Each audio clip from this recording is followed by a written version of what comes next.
Nifty 50 is off to a good start. The breadth of the market is looking good. There is a lot of green to start with. The breadth is meaningfully in favor of a number of advancing shares. I think that's really been the hallmark, if you frankly ask me.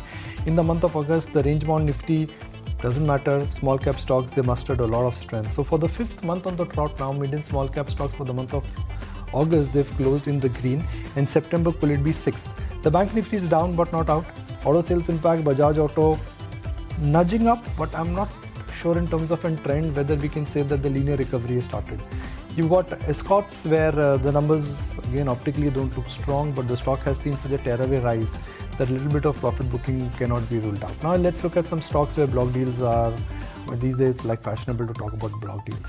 Yesterday there was a block deal in Sula. Today I've been told there's a block deal in 5-star. You want to mark Cipla and Torrent Power, impact of it now, story break. That's Sula for you, 497, 5-star, 536. I think block deal's over. And then let's look at Cipla, 1259, that's 1260. And then flip it around with Torrent Power, where if the supply emerges, the stock could be under pressure. But right now, markets are saying, let's wait and then we'll see. But the breadth, I think, is the talking point once again. Yeah, and nothing really for the index. It starts off flat, as has been the case of late. Gujarat Gas, they've hiked the industrial gas prices to by about 2.5 rupees. So Gujarat Gas starts off in the green, 2% actually higher for Gujarat Gas as we speak. Both Amber as well as Dixon Technologies have been upgraded by Jefferies. The target price as well has been upped on both. So look out for what both these names as well do in trade. They've of course been very, very active as well of late. Indian EMs or rather EMS industry, Jefferies says, is estimated to reach $59 billion by FY26, and a 32% CAGR growth over FY23 to 26 is what they're penciling in. Amber starts off 5% higher, and Dixon is the other one, which in any case has been in a dizzy off late. That also, my guess is, would have started off in the green. Nikunj just revisited what the stocks of Torrent Pharma as well as Cipla are up to. This is, of course, an ET Now news break. ONGC Oil India, crude prices have risen on prospects of tighter supplies. Brent is now at 87. So let's just check in on what ONGC and Oil India are up to. Positive reaction coming in there. But OMCs may not be having it good. So HPBP IOC will just come up here on your screens, and maybe you're going to see some red coming in on those stocks at least. ITD Cementation, an order win of about over 3,000 crore rupees, a sizable order at that. We just saw NCC as well. The quantum of orders for the month of August is extremely robust. So look out for that as well. Genus Power, another order there. And Restaurant Brands Asia, wherein they may be looking at buying back about $1 billion worth of shares over the last 2 years. So that's another stock which is going to be in focus. 5-star, almost 9% equity is what we are understanding is looking to change its hands. And I think part of that block deal has already happened. And also an IDFC first. A sizable 4.25% equity, Nikunj, an IDFC first. Actually, I think this has just got to do with that IDFC Bank merger. So I think some cross-holding must have changed somewhere. I'm not on top of it, so I must confess ignorance on this one. 5-star, look, that Sequoia, and there are a lot of private equity guys who've been selling down. If you frankly ask me, Aisha, I was just thinking through it that, okay, block deals, there is one element that promoters are selling, but the other element is that PE guys are selling. In this ultimately block deal, who are the sellers? I mean, the PE folks are the sellers in this block deal. And PE guys normally have a 3 to 5 year kind of a time frame. So there are a lot of block deals where PE investors are selling out and long only mutual funds are buying into them. So, okay, you may argue and say that from a non-listed market, you move to an unlisted market. But that I think is the hallmark, if you ask me, in terms of in feature, that a lot of PE investors, either they are taking advantage of market conditions, or they've got redemption pressures, or they're looking at reducing their risk exposure, but that's where it is. We're still stuck with 5-star. Let's move away from 5-star. Let's go to Kunal for his idea. Kunal? So in terms of opening trade, IDFC First Bank, the stock which has opened a slight bit negative, I think that's a stock which looks attractive at this 90-91 territory. My sense is that after yesterday's strong up move, the stock could be on the verge of a strong breakout. Okay. Let's find out what's on Naresh's radar as well. Naresh, what's popping up on your screen? So continue like NMDC, the stock is setting up for a breakout move and has shown relative strength in the whole metal pack, and the whole mining space has been doing well. NMDC has been a laggard relatively, so expecting this to break out in the short term. Okay. Now let's look at some individual stocks which are just popping up on my screen. You got Atul Auto, you got Nazara. There are a lot of individual stocks which are just popping up in the mid and the small cap space. I mean, Atul Auto has just been a dream run for Atul Auto in last 1 week. A 450 rupee stock has become a 613 rupee stock. And then Sula also is making a comeback in terms of the rather construct of the market right now. Prateek Agrawal is ready. Let's connect with him. Prateek, good morning. Thank you for joining us. What do you make of the construct of the market? I mean, the party continues in the small and the mid cap stocks. Is this a rising tide phenomenon or gains are here to stay? I think you're on mute. Unmute, please. Good morning. Yeah. No, we keep doing the pulse check on the market. Now, 2 points. One, we believe market levels on the large cap side are sustainable. And mid caps, while they are trading higher than long period average versus large caps, should still be seen to be in a sustainable zone. A time correction is what we anticipate. The thing is that most of the growth themes that one is glued on to at the moment practically all lie in the mid cap space. Okay. Prateek, why has IT made a comeback where nothing is going right, and why are banks underperforming where everything is going right? So in banks, if you have change in guard or expected change in guard, investors want to pause and see how the new management will function. So a lot of the large private sector banks are expected to see that, and that is causing some consolidation there.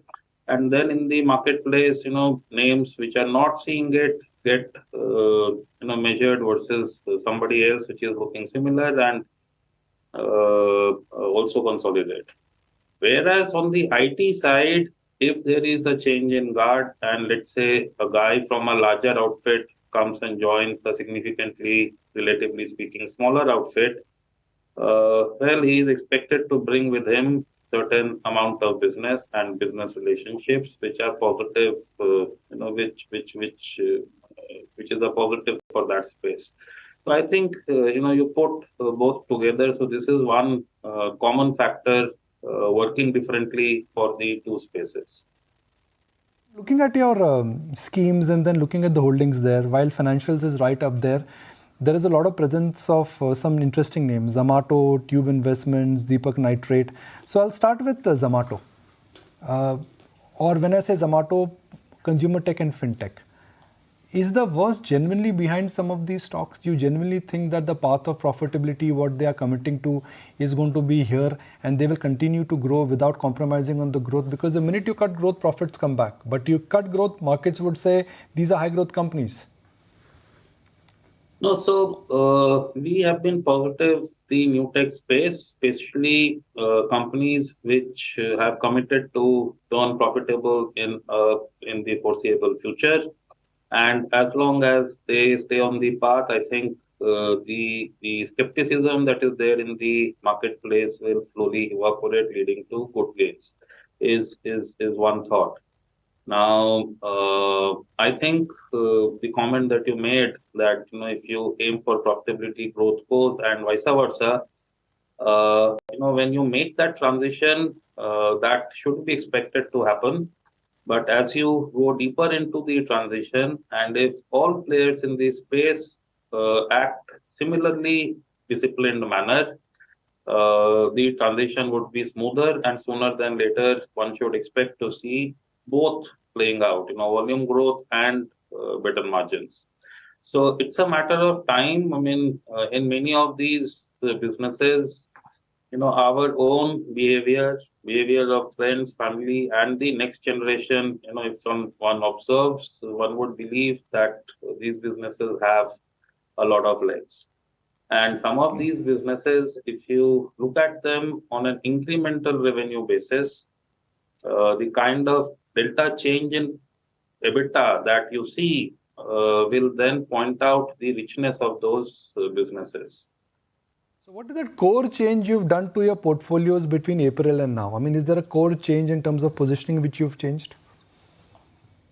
Uh, no, so across the house, what we do is to flesh out very narrow themes and expect managers to represent them strongly in their portfolios. While the names pertaining to those themes, depending on the market cap positioning, etc., the manager chooses on his own.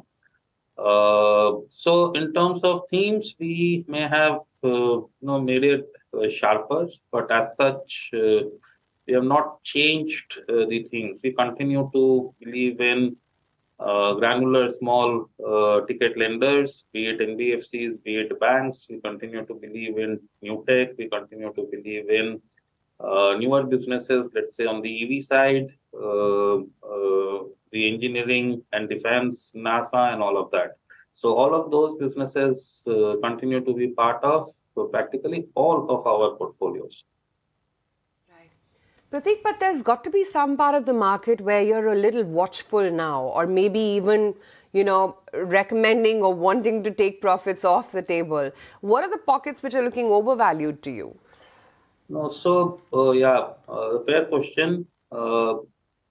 But surprisingly, some of the spaces which may have just started to participate in the market may be overvalued. I keep debating this, but I do believe certain businesses like pharmaceuticals, when you speak of them, you believe they are steady, decent growth businesses, but they have a lot of headwinds, and a lot of risks attached to regulations and so on. So while on your valuation metrics they may look fine, I think that is a space where at least I do believe that there is some amount of fluff coming in, because except for the India business, which is branded generic and can seem to be sustainable, there again there is this competition from generic which is emerging. But X of this, the export business, be it generic, be it bulk drug, be it whatever, is all commodity. Where ascribing it pharma valuations of 20 times and so on doesn't make sense to me, frankly. So that bit, but otherwise, a lot of these spaces which have been doing well for 7-8 months, fair enough, and we have been exposed to many of those. I think the big delta part, the outperformance part, the large part of it, we should expect it is behind. While these spaces can continue to perform, but maybe a tad ahead of the market, not ahead of the market in a large manner. Prateek, is there a bubble in defense and railways? When I say bubble, near term, I'm not talking about the theme, I'm not talking about the intent, I'm not talking about the business cycle. I'm purely talking about a valuation bubble. When stocks go at P multiples of 100 times plus, you call them a valuation bubble. It is not a business bubble. No, so in defense, we are not looking at smaller companies. The construct is that Indian budget expands, slightly more than the expansion of the economy in nominal terms as the tax intensity improves, tax compliance improves. Defense as a part of GDP should be expected to grow a tad lower than the budget overall revenue growth. But within that, the salaries kind of stuff will grow slower. The capex should grow faster, and then in the capex, what does get done in the country grows faster than what gets imported. In fact, one should expect imports to be stagnant in dollar terms. So that gives you a 14-15% kind of sales CAGRs for the platform companies, and with some operating leverage slightly higher profit growth possibly. So we have stayed till the platform companies. We have not gone to the next level. There was a hope that the next level we could see even stronger growth, because indigenization was the buzzword. But what we are observing is that the platform companies split orders and develop more than one vendor. So while overall one down to platform will grow faster, but the business gets split. So one company should be expected to grow only similar to the platform company and with higher risk. So we have stayed with the platform company, and there don't think the valuation bubble you are talking of exists. Thank you for taking time out and joining in and giving us your view on the markets. That's the take coming in from Prateek Agrawal. All right, let's focus defense then. And I think really the returns speak for themselves. For instance, a Garden Reach Shipbuilders, the stock has returned something like 87% or around 90% in the last 6 months or so. We've got Commodore PR Hari, who is now joining us on the show to discuss the long-term growth prospects and what else is on the cards. Good to have you on board. Thank you so much for taking time out. I just want to start by talking about your operational performance in terms of the fact that there was a big boost from the P-17A frigates entering peak revenue booking stage. What is the update on your margin trajectory down the line? Thank you, Aisha. We started the current financial with a bang. As you rightly said, our financials have peaked with the Q1 results being the best in the history of the company. And the measure, our current order book, actually the order book as on 30th June stands at 24,546 crores, with majority of the revenue coming from the P-17 Alpha project. Now the P-17 Alpha project comprises of 3 ships, and all the 3 ships have been launched, with the last ship being launched as late as 17th of August this year. Now the project is in a phase wherein the maximum revenue accrual will take place. That means when a project has reached a maturity, a production maturity between 40 to 60%, the revenue starts increasing. That is when the equipment go in. So with the current project status and what is on the anvil in the coming quarters and the next 2 years, we expect maximum revenue accrual from the P-17 Alpha project. Along with the P-17 Alpha project, we also have 2 more projects reaching that stage of maturity. There is a survey vessel large project where we have 4 ships under construction, and the anti-submarine shallow watercraft project where 8 ships are under construction. So in a nutshell, we have started the year with a bang. We will continue to maintain the tempo in the coming quarters too. If you could just walk us through what that margin number would be like, given that you're saying, yes, you started with a bang, you will continue that projection. Put it down to some numbers. Okay, in terms of revenue, till last year, till FY22, we were hovering around 1,500 odd crores. In FY23, we broke the 2,000 barrier and we touched the total revenue from our operations of 2,561 crores. Our current revenue from operations from the first quarter itself is 756 crores. Just to give you a hint, we will maintain the same tempo, which means we intend peaking our revenue in FY 24, 25 and 26. As regards the profit margins, I have stated this before too, that in shipbuilding, any PAT margin of plus 7.5% is healthy. In this quarter, we have crossed the 9% barrier. What I can assure is that we will be maintaining the margins of 8 plus in the coming times too. Sure. You know, the other thing I wanted to understand was specifically about the ship repair business, which we understand currently contributes about 1.5% to 2% to your overall revenue pie. What's the order book currently at, and what are the projections? Because analysts believe that this is a phenomenal opportunity that you're sitting on. Ship repairs, yes, it is a phenomenal opportunity exists, and we started in a very modest fashion just about 1.5 years back. We have stabilized our ship repair vertical, and currently the order book is just about 100 crores, 80 to 100 crores.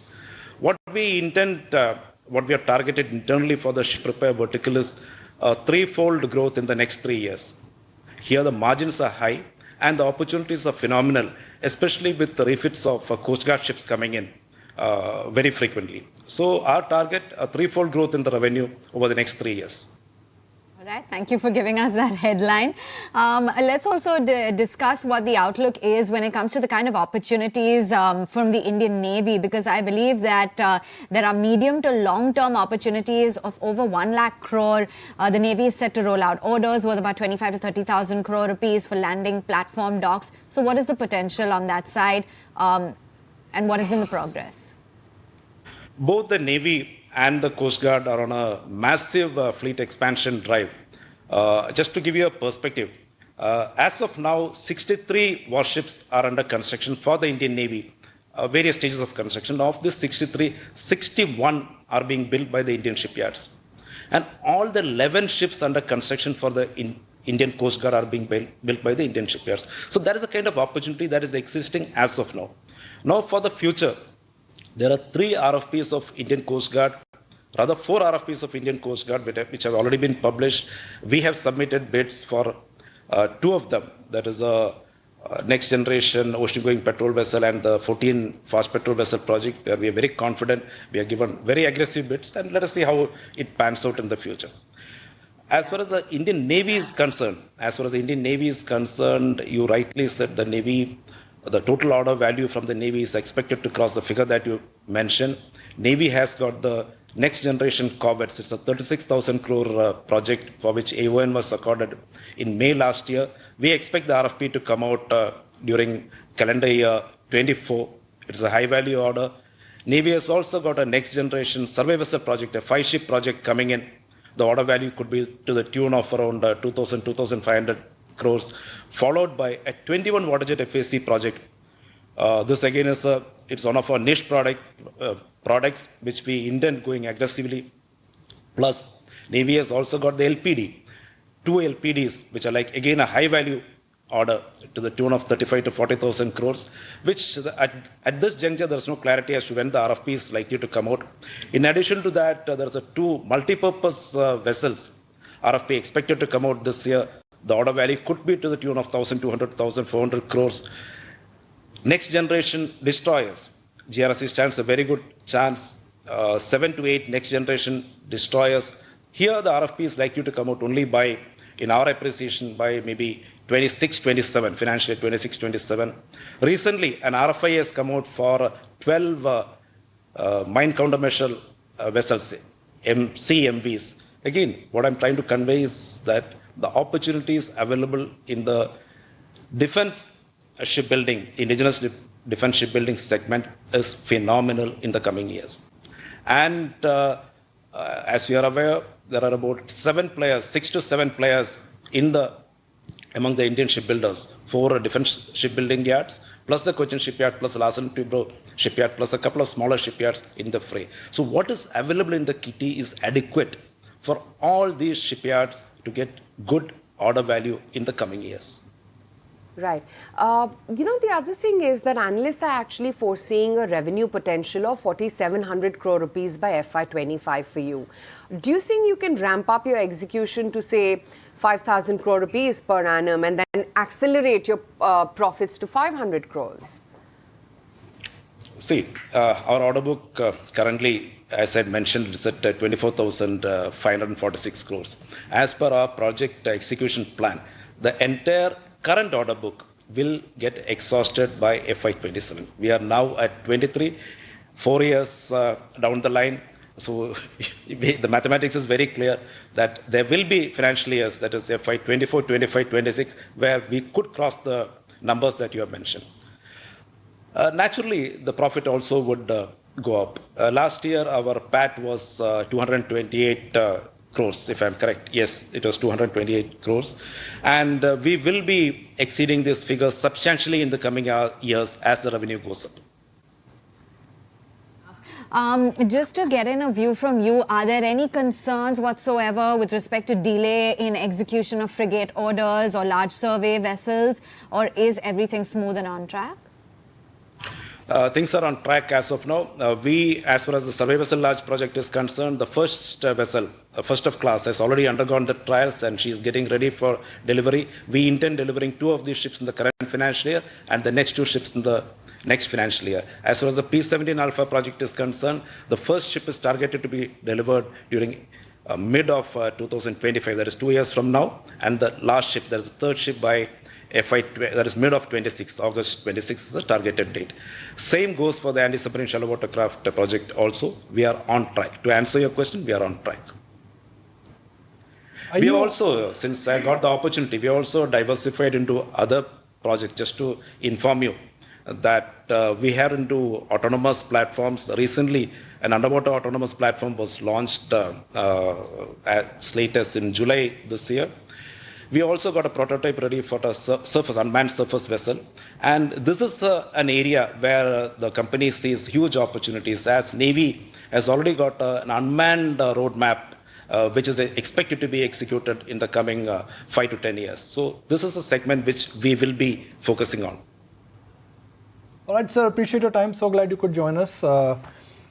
The run-up with some of the defense stocks and some of the shipbuilding stocks, I think, has been nothing short of actually breathtaking. Now, BHEL, the party continues. The party continues, my friends. Order books, yes. I mean, I just want to bring this point out for our viewers that, you know, order book is an indication of growth in business. But you need to understand order book. Just because the company is getting order does not mean that they will have profitable growth. And just because they're getting order does not mean next 2 quarters the orders would be executed. Top line, order booking, profitability and margins, they all are separate columns.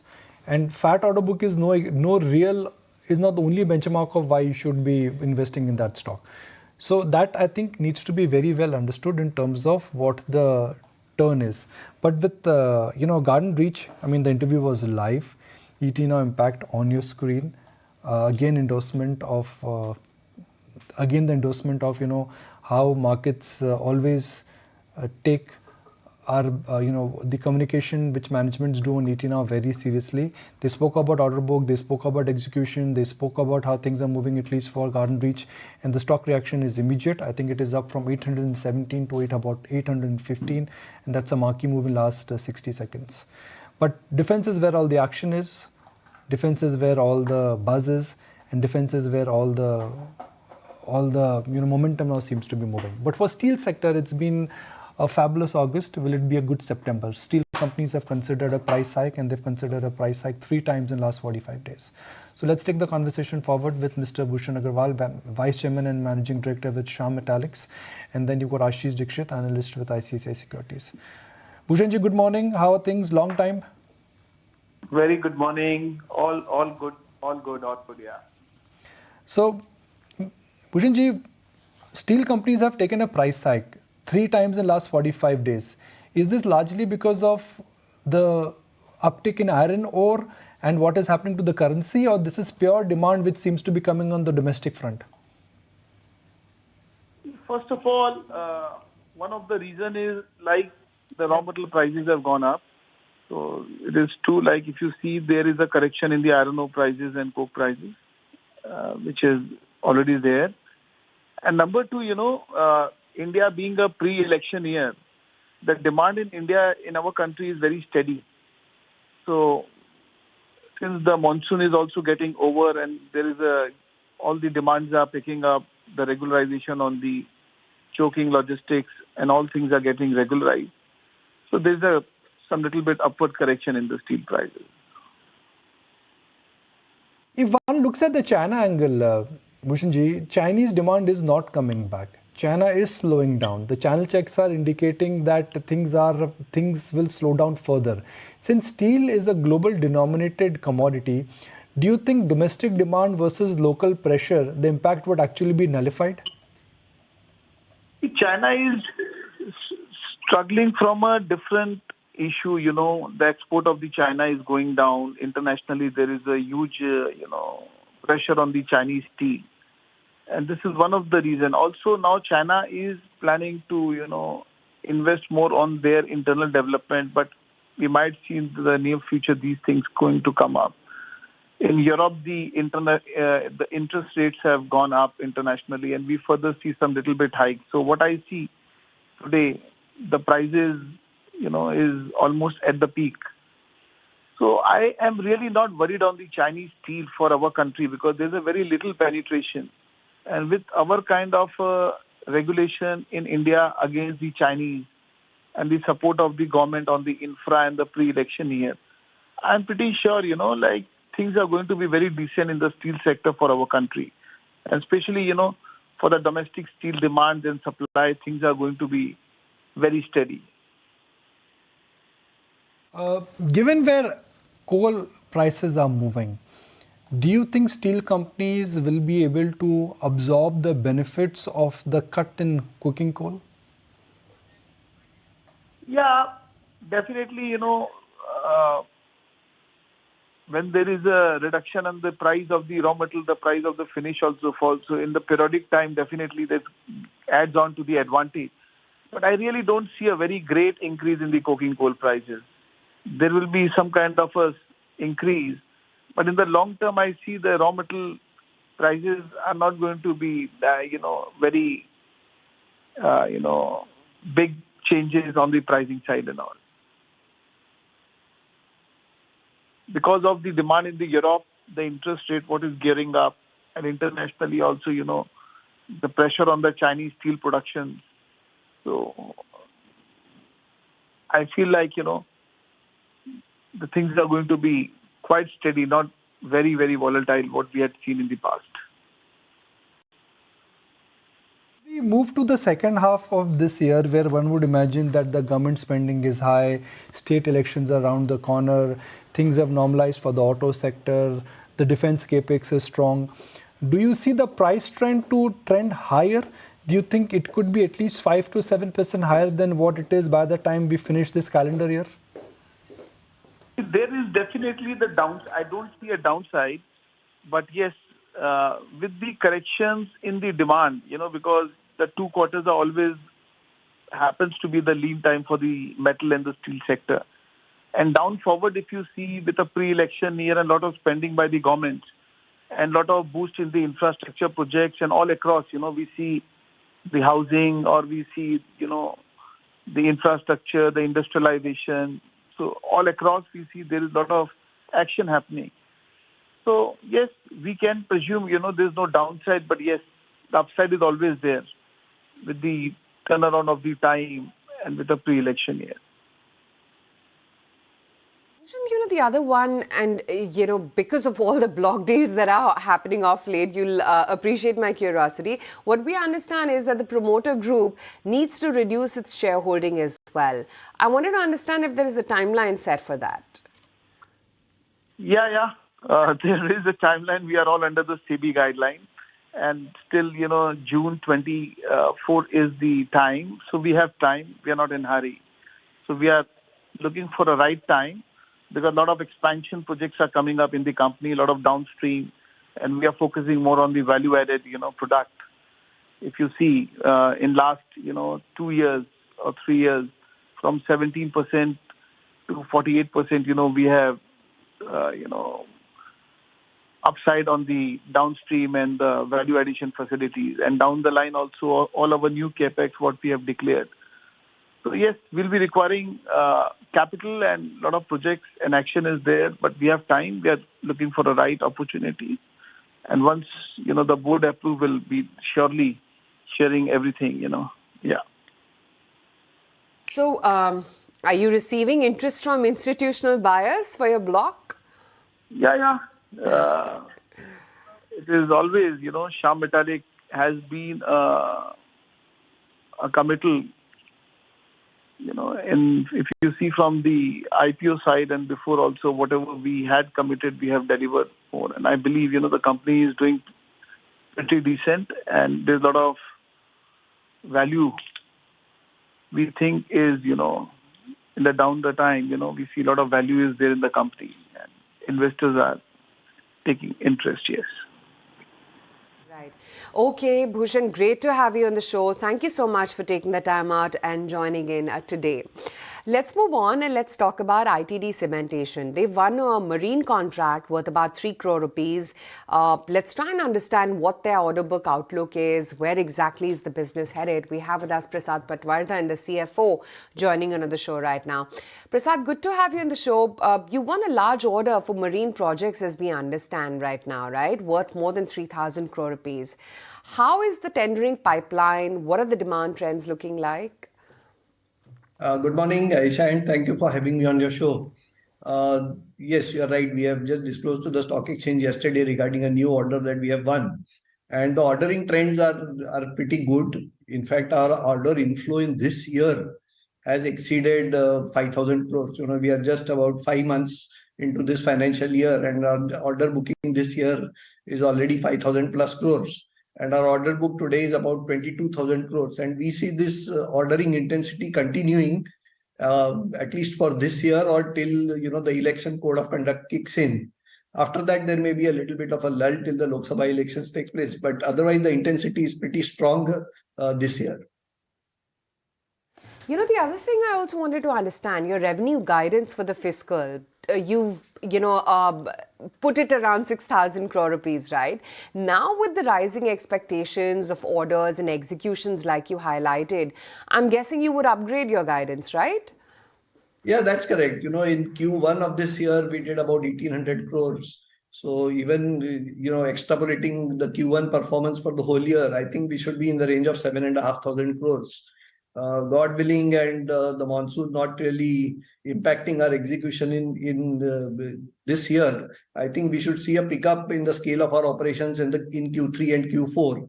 And I think we should pretty comfortably be somewhere between 7,200 and 7,500, or maybe a little more than that as well.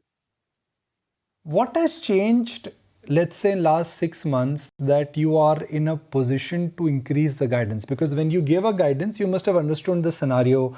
You must have got a sense on your client commitments. The fact that you are looking at increasing your guidance, great news, no one's complaining. But what has changed that gives you the confidence?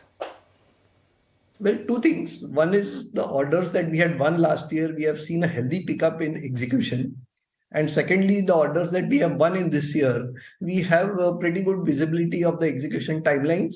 And the plan is already in place to ramp up the execution, as we have seen in the first quarter of this year. So we did 5,000 crores of top line last year. And in Q1, we have done 1,800 crores. So we are seeing that execution happening on the ground. And that is what gives us the confidence to increase the guidance for this year.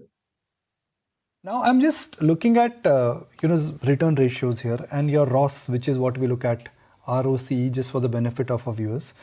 It was at 20% in March 2019, and even though you're sounding confident and you're bullish, it is below your March 2019 average. So now that operating leverage has kicked in, are you likely to go at least 20% in FY24 in return on ROCE? Well, I wouldn't like to commit any number at this stage, but we'll certainly see an improvement in our operating performance and operating margins in Q3 and Q4 onwards. And that will naturally flow into our earning ratios as well. So we will see an improvement in ROCE in this year. What that quantum would be, it's too early for me to comment on it, but we'll certainly see an improvement. Again, these are positive things. And I look at the number, I say, okay, why is this happening?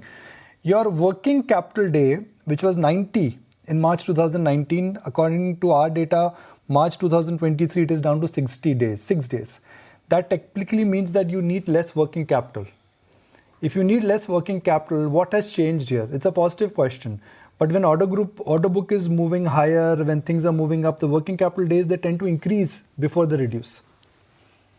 Well, our working capital days have not reduced that significantly. Actually, we'll be needing a little more working capital because all these new orders that we have won during this year or in the later part of the last year, we'll need to, invest in these projects for the initial maybe few months till the billing commences on these projects. So, yeah, in March, probably the working capital days would have come down because a lot of our government or PSU customers would have released a lot of payments to us in March. So that would have technically brought down the number of days in terms of working capital as of March for the previous quarter. But we will see some increase in our working capital days during the year as we start mobilizing and spending money on these new orders that we have won.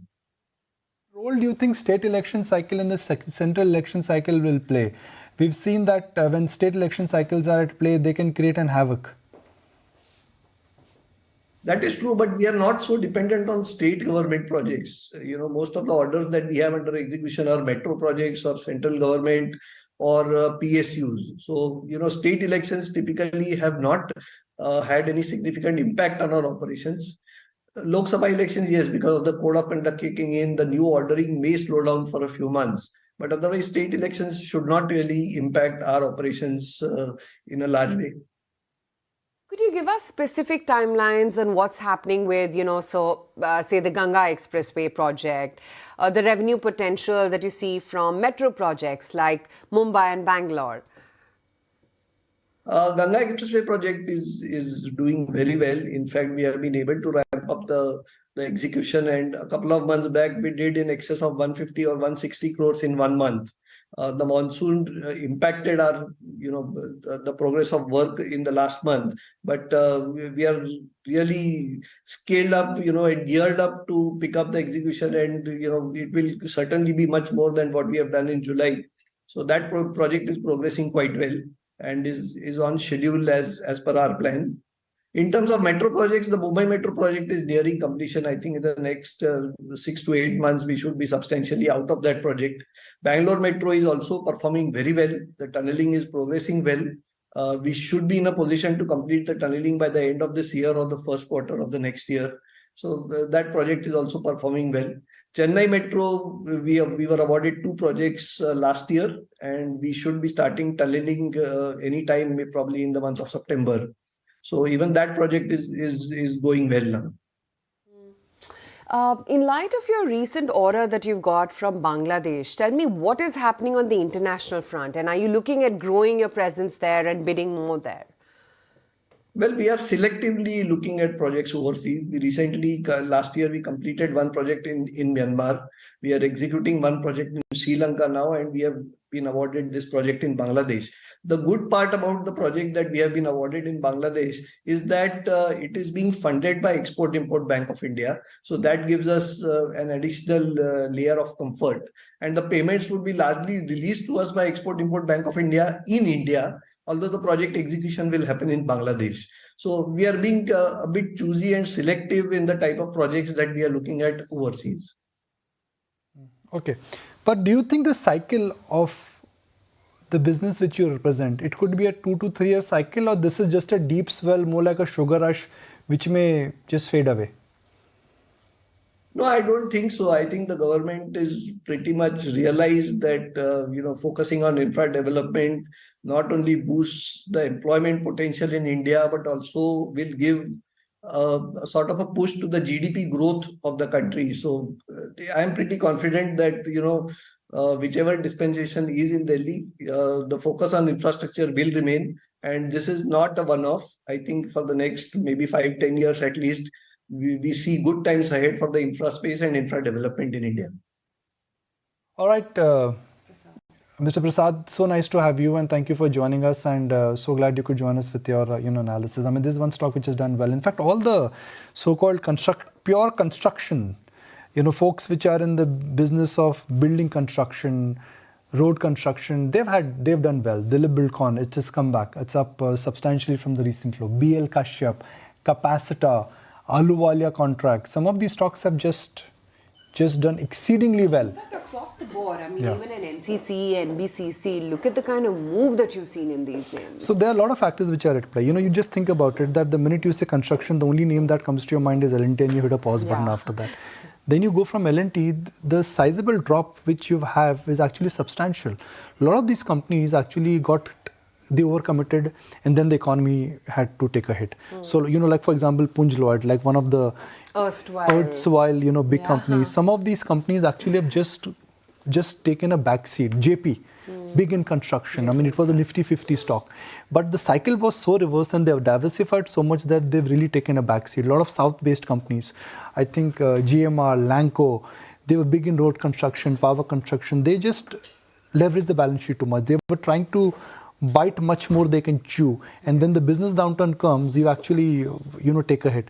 But now I think that things have turned at least for the pure construction companies, and for those who are only focused. For example, you've got Capacita is only doing construction for builders. Real estate is in boom. A real estate developer like a Godrej or Prestige, they are developers, they are not builders. So they are outsourcing a lot of projects. Similarly, the road, I think, has been a phenomenal success in terms of where the industry is moved. Railways has been a phenomenal success. So a lot of companies which are in pure construction, this is not like a great high margin business, but some of these businesses are at a turn where next 2 or 3 years are great. Like PSU banks, you cannot marry them, but you want to rent them. You want to rent them because next 2 or 3 years, the business cycle is strong. The similar story, I think, applies for them. You want to marry PSU banks? No. You want to marry private banks. That's the same theory. You want to buy engineering companies for long haul, but you want to rent some of the construction companies for the short duration. Okay. Yeah, but big move coming in, and some of these smaller ones. BHL, of course, seems to be in a tizzy of its own. Look at the move on BHL. I mean, we've been talking about how this entire week BHL has seen some stupendous gains. I think almost on a daily basis, the stock has been clocking over a 3% move. And right now, there you go. In the last 7 days itself, it's almost a 20% move. And right now, I can see a 7% move on the stock on BHL. It's already crossed that 130 rupees per share mark. So phenomenal move coming in on BHL. Fresh orders is what they've got, and that really is acting as a near-term trigger for BHL. But let's try and understand what's happening with the travel industry, and let's get a sense on what's going on ahead of the World Cup. We've got Prashant Pitti joining in from easemytrip.com to help us understand what are things on ground looking like. Prashant, hi, morning. Good to have you on the show. Just wanted to understand the gross booking revenue, which has grown well for you. Just wanted to understand, are the tailwinds looking intact for the sector and your business per se? Well, firstly, thank you for having me on the show. And as you have rightly said, for the quarter one, our gross booking revenue grew year on year by 43%, while DGCA reports that the growth happened at about 19%. So clearly, we are gaining market share. We gained some market share during this particular quarter, last quarter as well, and we are looking forward to continue growth on our GMV side. I'll get into specifics of your booking and the industry trend, but the odd one out, I won't use the word odd one out, but the scenario for the hospitality and the travel industry, how do you think will change because of this magnus opus event, Cricket World Cup? Well, for sure, most of the 4-star and 5-stars during the days when the matches are going on, or even a day before and day after, are highly booked, are oversubscribed, and the prices are only skyrocketing. The flight tickets, especially to the cities where the matches are happening, again, are chock-up blocked, and people who knew about this since almost about 5-6 months ago, they probably made a move earlier, but again, right now the prices are soaring, and it's a huge phenomenon. Cricket is extremely well loved across the country, and the hospitality industry, hotel, hospitality, travel, tourism is bound to grow with such magnum opus event which is happening in this country. What could be the impact? I mean, do you see rates going higher? Do you see travel booking moving higher? And also, are you getting a sense that this time around, a lot of NRIs could actually come to India just to see Cricket World Cup? Well, absolutely. The inbound at easemytrip, we not only run easemytrip.com, we also run easemytrip.ae, easemytrip.uk, where people from Europe, people from Middle East can basically make their bookings to come back to India. They can pay it in their local currencies. And the business from all the other websites are also booming, clearly showing that there's a lot of interest in the diaspora to come back to India and basically enjoy the World Cup first-handed, and also be a part of this celebration. Prashant, the other thing, of course, is that it's not just the World Cup, but soon we're getting into the festive/holiday season as well, right? And good weather pretty much across the country. Wanted to understand what are some of the trends, aside, of course, the cricket frenzy. When it comes to the holiday season purely, what are the trends that you're picking up? Because, Nikunj and I were just chatting the other day that now when you get a long break, even if it's Raksha Bandhan, you want to gift your sister or a holiday instead of anything else, I did not right? do that. You said that. No. You said that. No. Yes, you did. But people are... Please don't give her ideas. Of course you did. She'll just text me if she's watching the show. Yeah, because these Well, long weekends and these staycations and, travel is really picking up for every occasion, it seems. Well, the thing is, I don't think that there is any revenge travel anymore. This is just the new way of life. People, one thing COVID has taught us for a long term is basically life is very fragile. And the best way to live in the moment is to basically travel.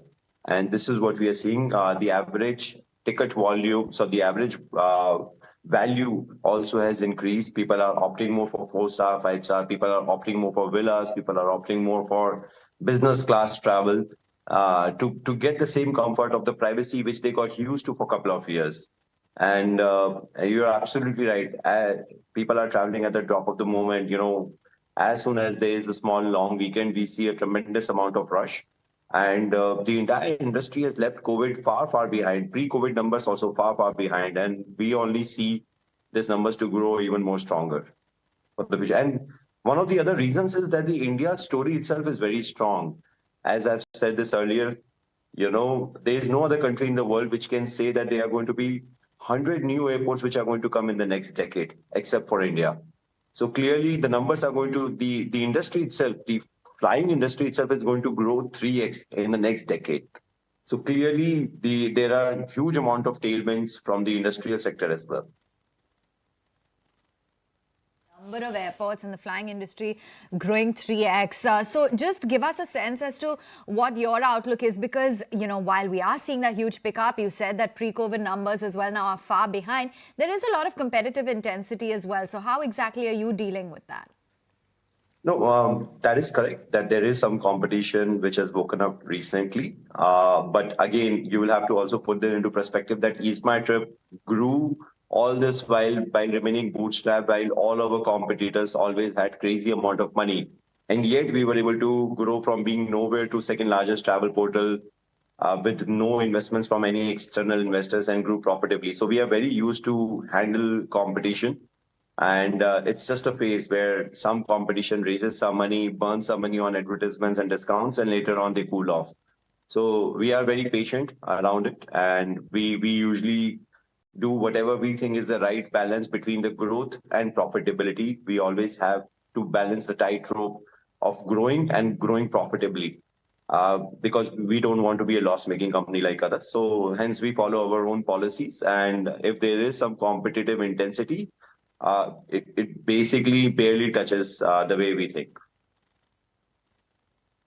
Thanks so much then, Prashant, for joining in and putting that into perspective. So there is going to be Destination World Cup come the month of October and November. And of course, a lot of these travel, hospitality, airline companies stand to benefit on the back of that.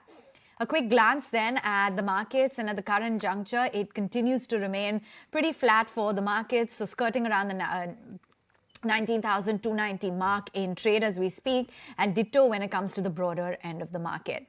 But let's move right on then and find out what exactly the festive season is going to bring about when it comes to the entire consumer durables sector. We've got Nilesh Gupta, MD at Vijay Sales, now joining in. Thanks so much for taking time out. And I have to say that it's been a bit unexciting maybe when it comes to the summer season so far. It's been unseasonal rains. How has Onam panned out for you? And, we're stepping into September already. Got a huge festive season lined up. What are you anticipating by way of demand? Good morning. Basically, you are absolutely bang on that this time the summer season was not as good because of the erratic rains which came in.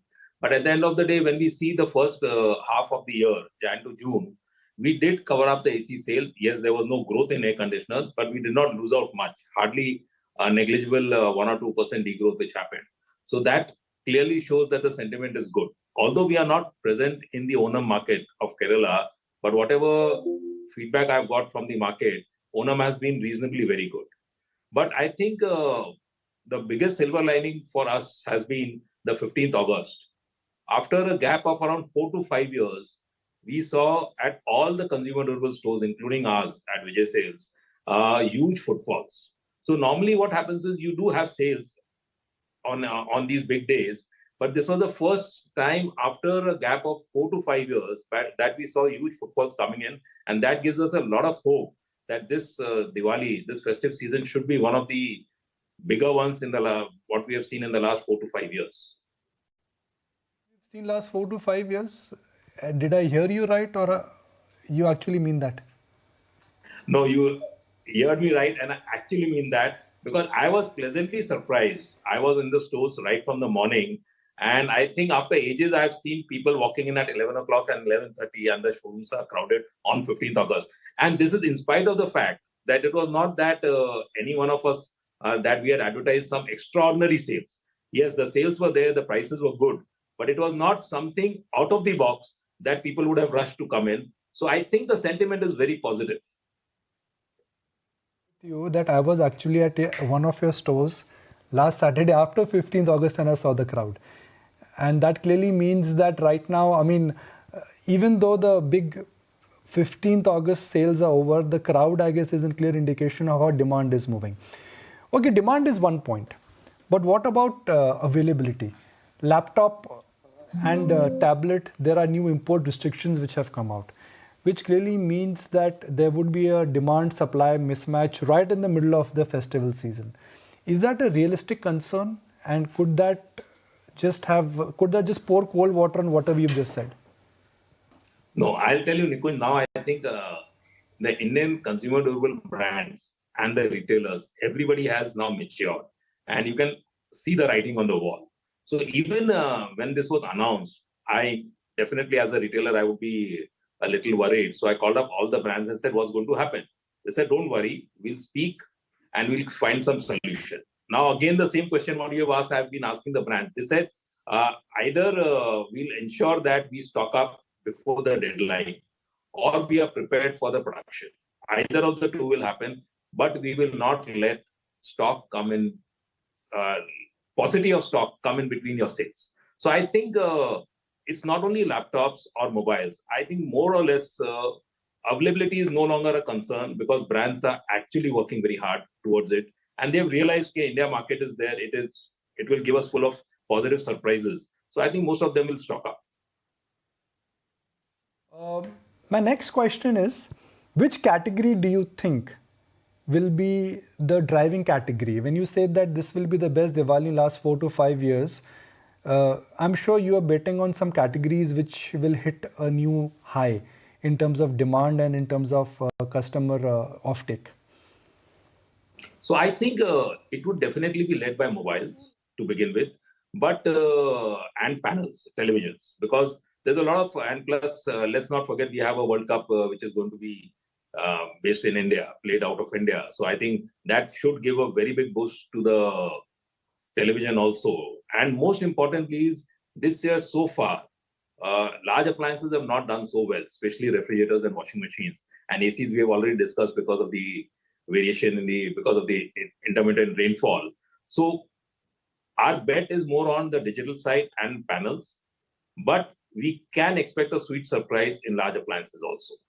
And we are keeping our fingers crossed for that.